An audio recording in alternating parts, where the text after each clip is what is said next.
¿Alguna vez te has preguntado qué secretos oscuros y perturbadores se esconden en las profundidades de la mente humana?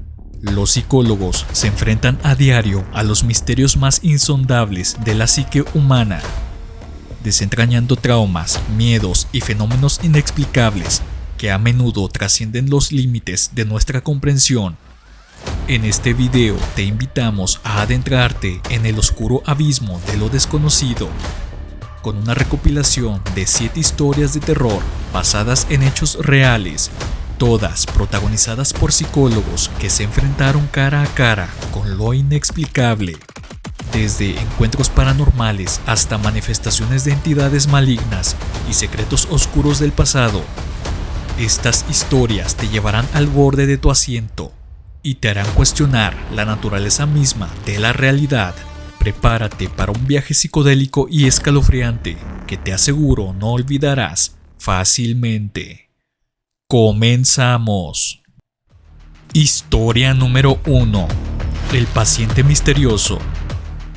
El Dr. Alan era un psicólogo experimentado de la Ciudad de México. Un día recibió un nuevo paciente, Mark, un joven de 32 años, quien fue referido por otro colega, quien aparentemente no había podido ayudarlo con su problema. Mark sufría de pesadillas recurrentes y alucinaciones.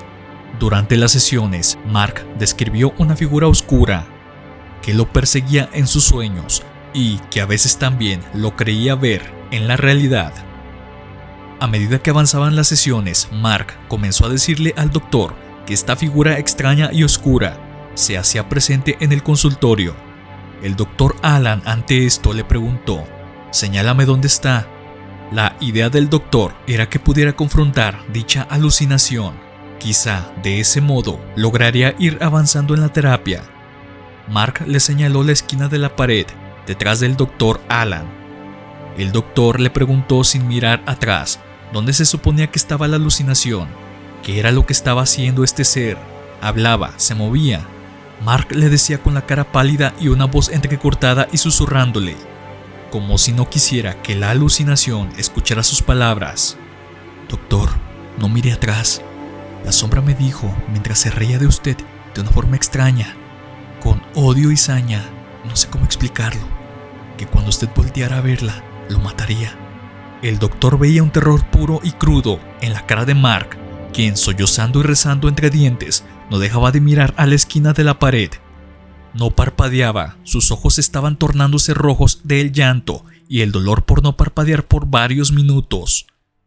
El doctor intentó voltear, pero Mark lo tomó fuertemente del brazo mientras se arrodillaba y le suplicaba, esta vez con un chillido fuerte y desesperado: No voltee, se lo suplico, doctor». El doctor ante esto comenzó a sentir como el ambiente se tornaba pesado y frío, como si en verdad existiera una presencia extraña en su consultorio. Le pidió amablemente que se levantara, lo abrazó y le dijo: «Tranquilo, no voltearé, te lo prometo. Por hoy deberíamos terminar la sesión». Se recompuso un poco y le dijo: «Está bien, doctor, vendré la próxima semana. Solo por favor, al menos por hoy, salga del consultorio y no mire a esa esquina, doctor». Cuando el chico abandonó el consultorio, el doctor quedó pensativo. Probablemente había sido presa de una histeria colectiva junto con Mark. Se rió entre sí y volteó a la esquina de la pared. No vio nada fuera de lo normal, solo una mancha de esas que, aparentemente, se forman cuando el agua logra traspasar el techo de las casas, amarilla y oscura. No era muy grande, pero tenía una forma peculiar, como si se tratase de una cara deformada con una ligera sonrisa. A la semana siguiente, Mark contactó con la secretaria del doctor para agendar la cita, solo para recibir la noticia que ese día que Mark había asistido por última vez, se encontró en la noche a el doctor tirado en el piso, pues aparentemente había sufrido un paro cardíaco fulminante. Historia número 2. El hombre sombra. Roberto era un psicólogo infantil que radicaba en Monterrey. Estaba tratando a un niño de 8 años que sufría de alucinaciones auditivas y visuales. El niño decía que oía voces que le ordenaban hacer cosas malas y que veía a un hombre sin rostro que le vigilaba desde las sombras. El psicólogo pensó que se trataba de un caso de esquizofrenia y le recetó unos medicamentos antipsicóticos. Sin embargo, los síntomas del niño no mejoraron, sino que empeoraron conforme pasaron los días. Una mañana, el psicólogo recibió una llamada de la madre del niño, que estaba histérica.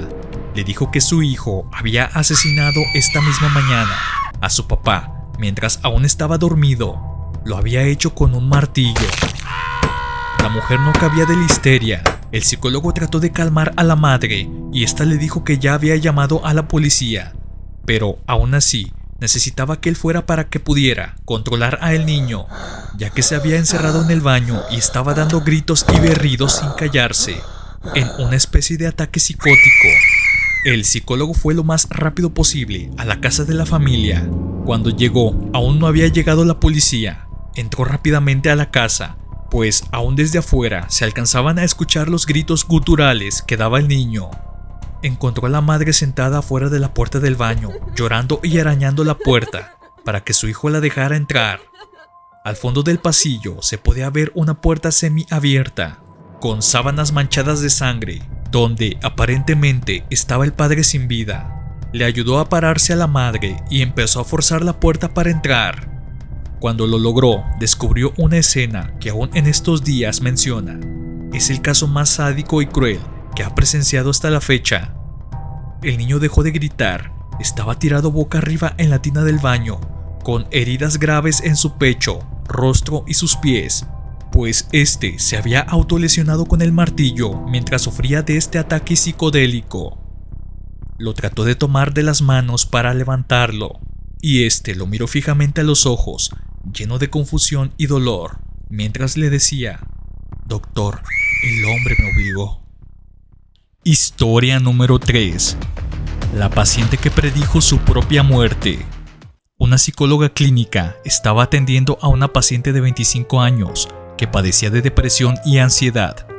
La paciente le confesó a la psicóloga que tenía un presentimiento de que iba a morir pronto y que había tenido varias visiones de su propio funeral.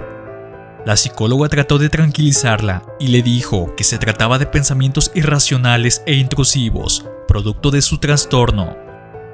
Sin embargo, unas semanas después, la psicóloga recibió la noticia de que la paciente había fallecido en un accidente de coche y que el funeral se celebraría exactamente como ella lo había descrito, tanto en la fecha como el lugar.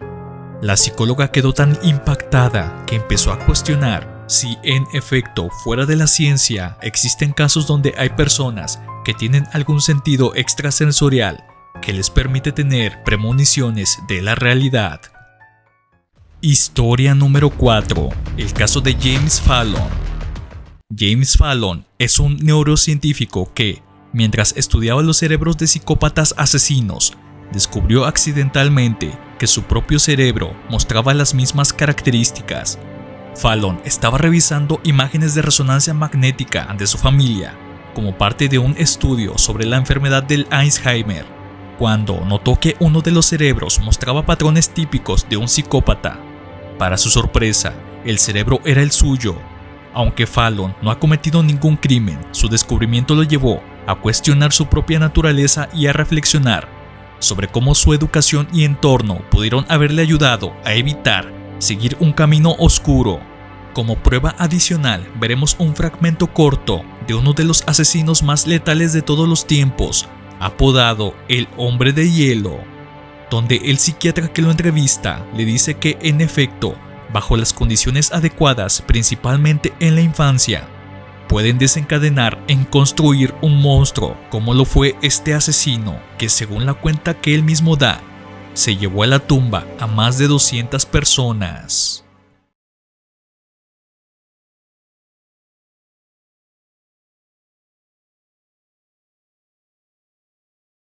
Impulsive and violent.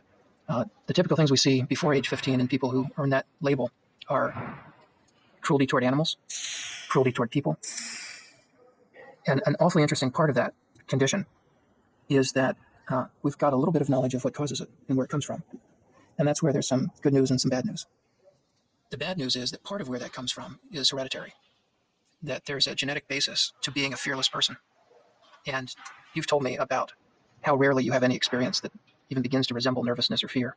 It takes extreme things to make you have a sense of impending danger. Normal people get fearful about a wide variety of things frequently and would be beside themselves with the kinds of experiences that you had on a weekly basis. You couldn't have done the things you did if you were capable of ordinary fear. But the fact that you're born with a genetic predisposition to fearlessness doesn't mean that it's inevitable for you to become a criminal.